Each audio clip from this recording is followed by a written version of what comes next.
अमल, Bikki and Chandu, जिनको मैं फिलहाल ए बी एंड सी बोल रहा हूँ बच्चों, ये तीनों आपस में प्रॉफिट शेयर करते हैं इन द रेशियो 1:2:3। इनमें से जो चंदू है वो रिटायर हो गया, ठीक है बच्चों, और उसकी जो कैपिटल है after making adjustments for reserves and revaluation gain वो है ₹2,20,000। सही है बच्चों। यानी कि जो इसकी कैपिटल है इसमें रिजर्व का पैसा और रिवॉल्यूशन गेन का पैसा दोनों इंक्लूडेड है।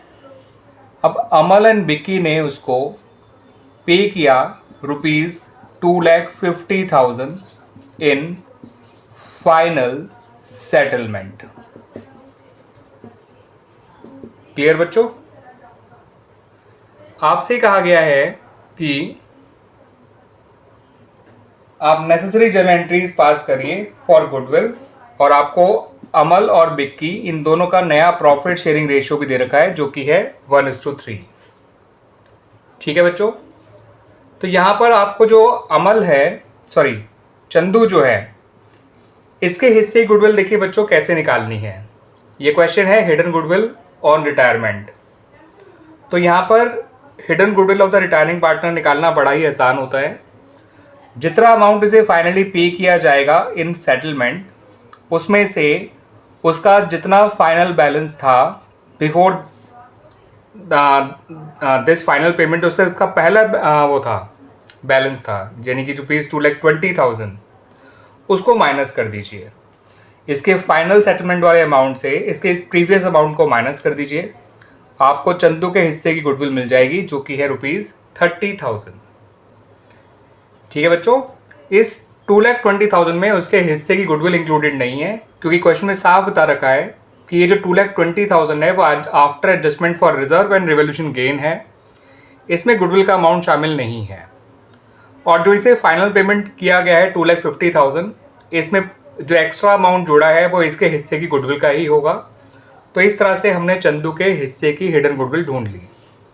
अगर हमसे ये पूछा जाता कि फर्म की गुडविल कितनी है, तो हम बड़ी आसानी से बता सकते हैं। चंदू का हिस्सा 3/6 है, 30,000 को 6/3 से मल्टीप्लाई कर देते इसी के शेयर के रेसिप्रोकल से, तो हम फर्म की वैल्यूड गुडविल भी निकाल सकते हैं। ठीक है बच्चों, वैसे उसकी कोई ज़रूरत है नहीं। अब रही बात गुडविल के लिए एडजस्टमेंट एंट्री करने की, उसके लिए आपको एडजस्टमेंट एंट्री करनी पड़ेगी in the gaining ratio of Amal and Bikki. तो उनका गेनिंग रेशियो आप निकाल सकते हैं। अमल और बिक्की का नया रेशियो आपके पास है, पुराना रेशियो आपके पास है। तो उनके नए शेयर में से पुराना शेयर माइनस करके उनका गेन निकाल लीजिए पहले, फिर उनका गेनिंग रेशियो निकाल लेंगे, और फिर हम एडजस्टमेंट एंट्री पास कर देंगे फॉर गुडविल। तो बच्चों अमल का नया शेयर है 1/4, बिक्की का नया शेयर है 3/4, अमल का पुराना शेयर है 1/6, बिक्की का पुराना शेयर है 2/6। 4 और 6 का एलसीएम 12 होता है। 4 3 जा 12, 6 2 जा 12, तो ये आ गया 1/12। 4 और 6 का एलसीएम 12 है। 4 3 जा 12, 3 3 जा 9, 6 2 जा 12, 2 2 जा 4, ये हो गया 5/12। तो इनका गेनिंग रेशियो आ गया बच्चों 1:5। अब बना लेते हैं वो एंट्री बच्चों, एडजस्टमेंट एंट्री फॉर गुडविल। अमल को डेबिट करिए, बिक्की को डेबिट करिए और चंदू को क्रेडिट कर दीजिए। लिखिए एज कैपिटल अकाउंट डेबिट, यानी अमल्स कैपिटल अकाउंट डेबिट, आप लोग पूरा नाम लिखेंगे बच्चों। Bikki's capital account debit to Chandu's capital account. इस 30,000 को इनके चंदू के अकाउंट में क्रेडिट कर दीजिए और इनके गेनिंग रेशियो में डेबिट कर दीजिए। 30,000 को जब आप 1:5 के रेशियो में बांटेंगे, 1 + 5 6 होता है। 30,000 / 6 हो गया 5,000, और 5,000 × 5 हो गया 25,000। इसमें एक एंट्री वैसे और बनाई जा सकती है बच्चों। वैसे तो क्वेश्चन में केवल गुडविल की ही एंट्री मांगी है, लेकिन हम चंदू का जो फाइनल पेमेंट है वो कर सकते हैं, उसकी एंट्री वो बना सकते हैं। Chandu's capital account debit to cash या फिर बैंक अकाउंट 2,50,000।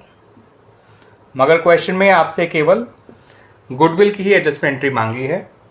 वैसे ये है illustration number 20 of chapter A Retirement of a Partner from the book T.S. Grewal। Edition है बुक का 2024।